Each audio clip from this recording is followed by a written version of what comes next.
বন্ধুরা, রূপ রাজীবের ব্লগে আপনাদের সবাইকে ওয়েলকাম। আমাদের বাগান তৈরির সম্পূর্ণ গল্প নিয়ে আপনাদের কাছে হাজির হলাম। পুরো ডিটেলস আপনাদের সাথে শেয়ার করব, কোথা থেকে গাছ কিনলাম। কালো চোখে কি মাধুরী, কি মাধুরী, মন চাহে যে ধরা দিতে, মন চাহে যে ধরা দিতে, তবু সে লাজে সরে যায়, মধুমালতি ডাকে আয়। ফুল ফাগুনের এ খেলায়, মধুমালতি ডাকে আয়। যুথি কামিনী কত কথা, যুথি কামিনী কত কথা। বন্ধুরা, এখন ছাদ বাগানের একটা ট্রেন্ড হয়েছে, আপনারা জানেন। ট্রেন্ড তো আছেই, কিন্তু ঘরে বা ছাদে বা ব্যালকানিতে যদি একটুখানি ফুলের গাছ হয় খুবই ভালো লাগে। সকালবেলাটায় উঠে যদি আপনার ফুল দর্শন করে মর্নিংটা হয়। যাই হোক, আমরা একটা চিন্তাভাবনা নিয়েছি, ব্লগটা খুব বেশি বড় করব না। কিভাবে আমরা স্টেপ বাই স্টেপ এগোলাম এই বাগান অবধি পৌঁছানোর জন্য সবই আপনাদের শেয়ার করব।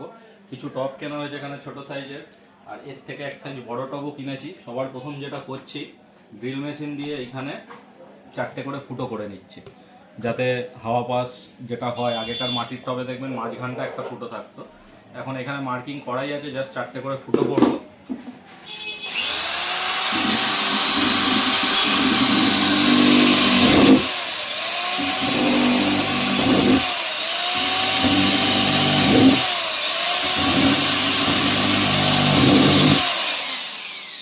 এবং ফুটো হয়ে গেলে এই যেহেতু প্লাস্টিকের টব, এখন কালারটা ডিপ রয়েছে, কিন্তু 6 মাস 8 মাসের ভেতর না কালারটা ফেড হয়ে যাওয়ার সম্ভাবনা থাকে রোদে জলে। ওই জন্য ওয়েদার কোট 1 লিটার আনা হয়েছে, এর ওপরে 1 কোট রং করব। এবার পরপর আপনাদের দেখাচ্ছি কিভাবে কি এগোই।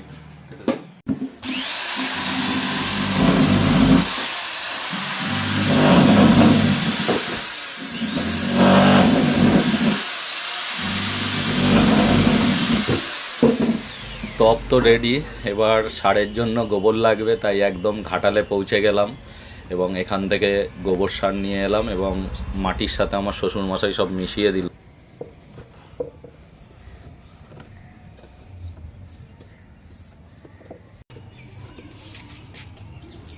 বন্ধুরা, এখানে টবের শুধু কাউন্টিংটা দেখুন, তার মানে কীরকম গার্ডেন হবে বুঝতে পারছেন। আমরা প্রথমে টবের নিচেটা যে ছিদ্র করে নিলাম আপনাদের দেখিয়েছি ড্রিল মেশিন দিয়ে। এখন যেটা করছি, ওয়েদার কোট কিনেছি 1 লিটার। আমি, ছেলে এবং আমার শ্বশুরমশাই এসছে, 3 জন মিলে এগুলোকে এখন 1 কোট করে রং করা হয়ে গেছে সবকটা যেগুলো দেখছেন। এবার সেকেন্ড কোট রং হচ্ছে। সেকেন্ড কোট রং হলে কিন্তু খুব সুন্দর ফিনিশিং হচ্ছে। এটা করার একটাই কারণ, ওয়েদার কোট করা থাকলে টপটা গরম হবে না, প্লাস রোদ জলে প্লাস্টিক যেরকম একটা ফেড হয়ে যায় সেই ফেডটা হবে না। সেই কারণেই এটা করা। একটু পরিশ্রম হচ্ছে একদিন, কিন্তু লং রানের জন্য খুব ভালো ডিসিশন এটা, ডবল কোট রং করে নেওয়া। টব মাটি তো রেডি, এবার লাগবে গোবর সার। তাই একদম আমি ঘাটালে এসে উপস্থিত হলাম, এখান থেকে গোবর সার নিয়ে গেলাম এবং সমস্ত মাটির সাথে গোবর সার আমার শ্বশুরমশাই মিশিয়ে দিই। দেখুন কীভাবে টবগুলো রেডি করছি। প্রথমে যে এখানে ছিদ্রগুলো করেছিলাম সেগুলো এই টালি ভাঙা দিয়ে আগে ফিল করে নিচ্ছি। এক একটায় আমি 4টে করে ছিদ্র করেছিলাম। এবার তারপরে একটু এই পুরনো যে এখানে আরেকটা রয়েছে, কিছু কিছুতে 5টা করে ফেলেছিলাম, পরে দেখলাম 4টেই যথেষ্ট। তারপরে একটুখানি এরকম পাতা দিয়ে দিচ্ছি, আর এর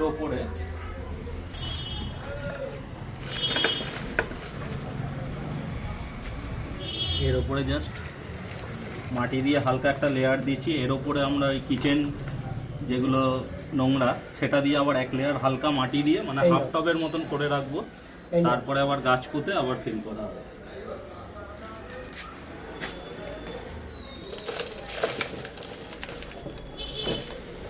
এই যে জমিয়ে রেখেছিলাম এই গাছের করা হবে বলে, এবার এই 1 রাউন্ড মাটি দিয়ে আবার এইগুলোকে দিয়ে দিচ্ছি। কিছুই না, এগুলো তো কিচেনেরই নোংরা, ঘেন্না করার কিছু নেই, তবুও আমি গ্লাভস পরে নিয়েছি। এর উপরে আবার এক রাউন্ড মাটি দিয়ে দেবো, এগুলো সব চাপা পড়ে যাবে।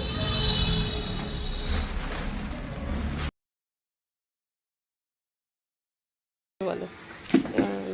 দেখুন বন্ধুরা কিভাবে টবগুলো রেডি করছি। প্রথমে টবের ছিদ্রগুলোর কাছে পাথর কুচি দিলাম, তারপরে শুকনো পাতাগুলো দিয়ে এক লেয়ার মাটি দিলাম, যেভাবে ঠিক বিরিয়ানির লেয়ার করে ঠিক সেরকম। তারপরে আবার একটু মাটির ওপরে শাকসবজির ফেলানি ছোকলা, যেগুলো কিচেন কম্পোস্টগুলো ওপরে দিয়ে নিলাম। এগুলো কিন্তু আমাদের সমস্ত রান্নার সব শাকসবজির ছোকলা, যেগুলো ফেলানি জিনিস। একটা জিনিস মাথায় রাখতে হবে, কোনো আমিষ জাতীয় তেল জাতীয় জিনিস যাতে এতে না আসে।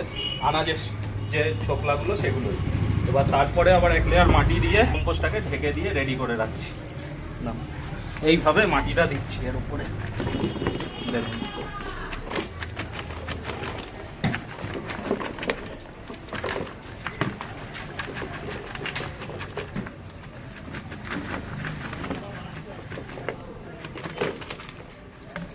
আর একটুখানি না।